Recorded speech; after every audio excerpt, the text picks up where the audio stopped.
नमस्कार दोस्तों। आज मैं सबसे पहले आपके समक्ष शंख की ध्वनि, शंख की आवाज़ निकाली। इसका कुछ विशेष महत्व है। किसी भी काम को करने के लिए शंख की आवाज़ परम आवश्यक है। शंख आध्यात्मिक, धार्मिक और वैज्ञानिक तीनों स्तरों पर महत्वपूर्ण है, जो मानसिक शांति, तनाव को दूर करना, सकारात्मक ऊर्जा उत्पन्न करने, नकारात्मक ऊर्जा को खत्म करने, फेफड़ा और हृदय को मजबूत करने आदि अनेक कामों में शंख की आवाज़ काम आती है। विशेषकर कोई भी पूजा पाठ का या मंगल कारक कोई काम हो तो शंख की आवाज़ हमें सुनाई पड़ती है। आप सभी जानते होंगे, आप सभी देखते हैं, अनुभव करते हैं, मंदिरों में और किसी शुभ अवसर पर पंडित आकर शंख बजाते हैं। मैं कोई पंडित नहीं हूँ, मैं एक साधारण व्यक्ति हूँ और किसी भी काम को करने से पहले मैं चाहता हूँ कि शंख की आवाज़ आपको सुनाई पड़े। शंख का विशेष महत्व इसलिए भी है कि यह वातावरण को शुद्ध करता है। वातावरण में जो भी अशांति के सूचक अंग होते हैं उन्हें दूर करते हैं। शंख से घर का वातावरण, समाज का वातावरण परिशुद्ध होता है। इसीलिए शंख की महत्ता होती है। वेदों में, पुराणों में सभी जगह वर्णन आया है जो शंख की आवाज़ हमारे आत्मिक और बाह्य दोनों चीज़ों को संतुलित करता है, शांत करता है, समाज में एक अच्छा वातावरण, सकारात्मक ऊर्जा उत्पन्न करता है। जहाँ तक इनको बजाने का महत्व है तो खास करके विष्णु के अवतारों में और लक्ष्मी पूजन में इसका खास उद्देश्य है। वहाँ बजाने से घर में शांति आती है, सुख शांति आती है, लोग प्रसन्नता में झूमने लगते हैं, खुशियाँ चारों ओर बंटने लगती है। यही तो शंख की महत्ता है, शंख का गुणगान है। अब आते हैं राम पर। राम की सत्ता। एक सामान्य मानव और हमारे जैसे सांसारिक लोग राम की महत्ता को क्या जाने। कहाँ त्रेता युग में उत्पन्न होने वाले श्री राम जी, उनकी सत्ता, उनकी विद्यमानता को कैसे कोई आंक सकता है। वो तो अखंड ब्रह्मानंद नित्यानंद स्वरूप है। उनकी सत्ता को कोई जान नहीं सकता है। ये सांसारिक लोग क्षणभंगुर हैं, नाशवान हैं और वे अनंत हैं। हरि अनंत हरि कथा अनंता, तुलसीदास जी ने लिखा है। जो हरि अनंत हैं और उनकी कथा अनंत है, कोई भी इसे समझा नहीं सकता है। और मैं तो एक सामान्य मानव हूँ, आपको कैसे समझा सकता हूँ। आप हमसे बहुत जानते होंगे, ऐसा मुझे विश्वास है। लेकिन यह मेरा लघु प्रयास है, मैं अपनी बात आपके समक्ष पहुँचाना चाहता हूँ। अब आइए राम पर। मैथिली शरण जी ने अपने काव्य में लिखा है, राम तुम्हारा नाम स्वयं ही काव्य है। राम तुम्हारा नाम स्वयं ही काव्य है, कोई कवि बन जाए सहज संभाव्य है। कहने का आशय है, हे राम, आपका नाम ही तो काव्य है।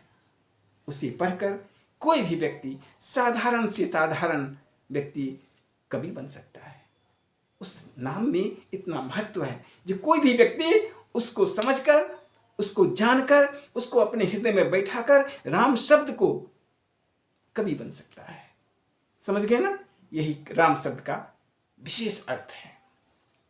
अब आइए, राम शब्द बना कैसे। आज के जमाने के लोग जल्दीबाजी में भाग रहे हैं, चाहते हैं कि मैं चांद पे पहुंच जाऊं, मंगल पर पहुंच जाऊं। वास्तव में पहुंचने की व्यवस्था भी शुरू हो गई है। वैज्ञानिकों ने मंगल और चांद पर हमें पहुंचा दिया है और ऐसी भी व्यवस्था की जा रही है कि चांद पर लोगों को ले जाया जाएगा। हम सामान्य आदमी ये बात सोच भी नहीं सकते हैं। चांद पर बस्ती बसाई जाएगी और वहां को लोगों को ले जाएगा। यह भी संभव होगा। हमारी पीढ़ी जो आने वाली है वह इसे भी संभव करके दिखाएगी। अब राम शब्द का अर्थ क्या होता है, मैं सामान्य लोगों को समझाना चाहता हूं। आप लोग वरिष्ठ हैं, आप लोग ज्ञानवान हैं, आप लोग जानते ही होंगे। रम धातु, संस्कृत के रम धातु में घय प्रत्यय करने से राम शब्द बनता है। रम का अर्थ होता है रमन करना, विहार करना, भ्रमण करना। अर्थात राम भगवान सबके हृदय में रमन करते हैं, भ्रमण करते हैं। अब आइए, योगी, मुनि, सन्यासी, तपस्वी, सभी ध्याननिष्ठ लोग उसमें भ्रमण करते हैं, रमन करते हैं, उनमें वास करते हैं, तब राम बनता है। आदि गुरु शंकराचार्य उन्होंने अनेक पुराणों का हवाला देते हुए कहा है, जो रमते कणे कणे इति रामः, जो कण कण में विराजमान हो वही तो राम है। राम कोई बाहर में जो देखते हैं वो राम नहीं है, प्रत्येक कण में वास करते हैं, इसीलिए राम है। राम की महत्ता अपरंपार है। लेकिन इस राम के बारे में आज हम अनेक प्रकार की भ्रांतियां, अनेक प्रकार के अपशब्द, अनेक प्रकार की बातें समाज में सुनते हैं, उस पर हमें नहीं जाना है।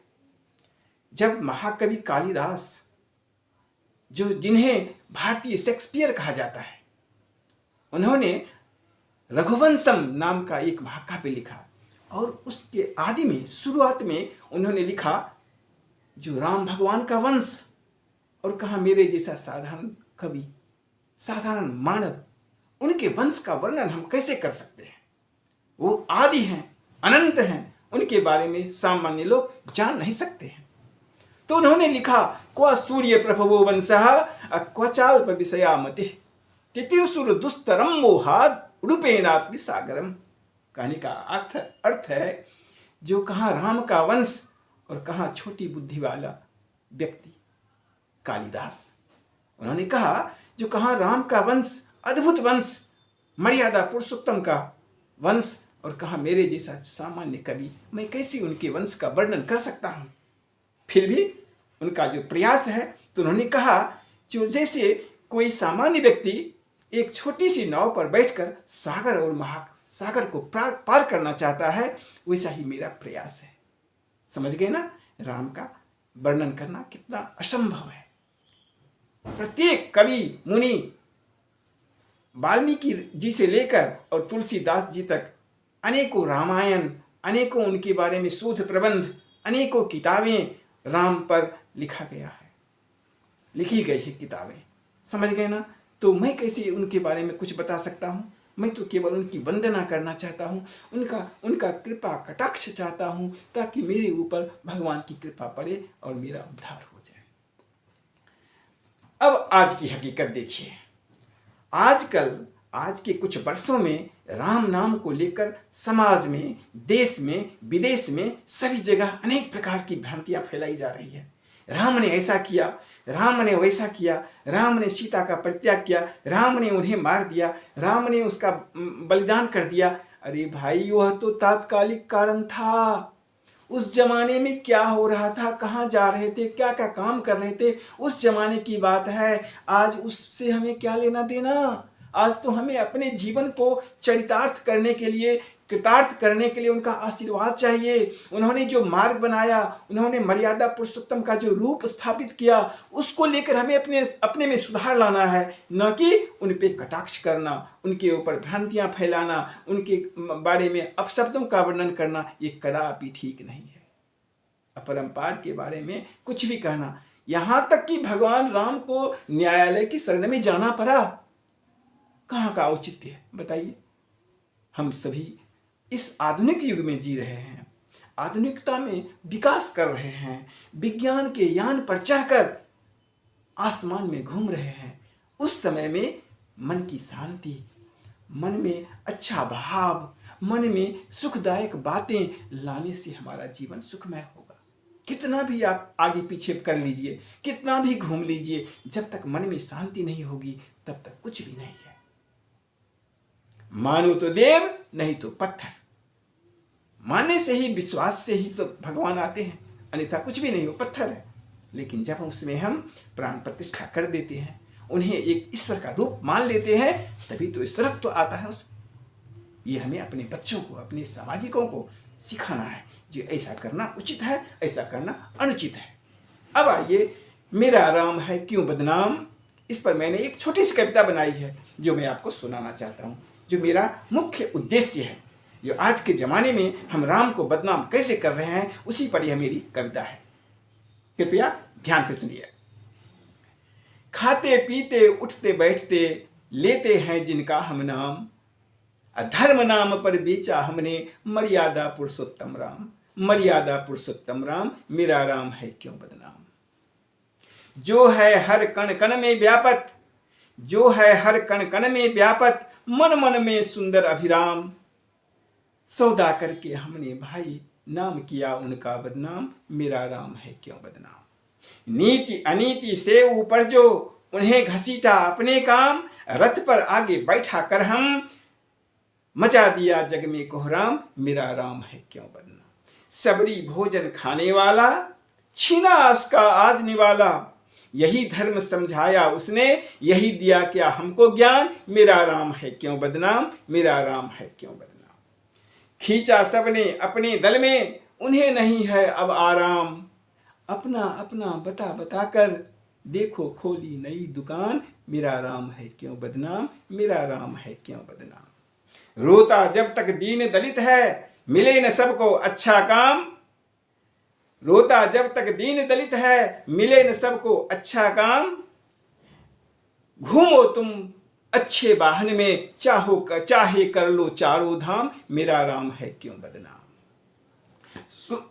सुंदर सुंदर महल बनाकर लूटो यश, लूटो सुरधाम, मेरा राम बसे कुटिया में, वे तो हैं भाई अंतर्जाम, वे तो हैं भाई अंतर्याम, मेरा राम है क्यों बदनाम। जग जा भाई जग जा बहना, देखो संकट बड़ा महान, राम बड़ा है जग में सबसे, सबसे ऊंचा है हनुमान, मेरा राम है क्यों बदनाम, मेरा राम है क्यों बदनाम। तो आज हम देख रहे हैं कि राम जी के नाम को बदनाम किया जा रहा है। समाज में अनेक प्रकार के लोग रहते हैं, अनेक प्रकार की मानसिकताएं हैं, लेकिन हमें उनमें फंसना नहीं है। हमें आदि अनंत को ध्यान में रखकर अपने कर्मों को, उनके मर्यादा पुरुषोत्तम के रूप को अपने में प्रस्थापित करना है, स्थापित करना है, तभी हम सबों का उद्धार हो सकता है। भाइयों बहनों, यदि आपको थोड़ा सा भी इससे कुछ प्रेम मिला हो, ज्ञान मिला हो, शिक्षा मिली हो, प्रेरणा मिली हो, तो मेरे इस चैनल को सब्सक्राइब करके मेरे मनोबल को बढ़ाइए, ताकि मैं इससे भी अच्छा प्रयास करके आपके समय उपस्थित हो सकूं। धन्यवाद।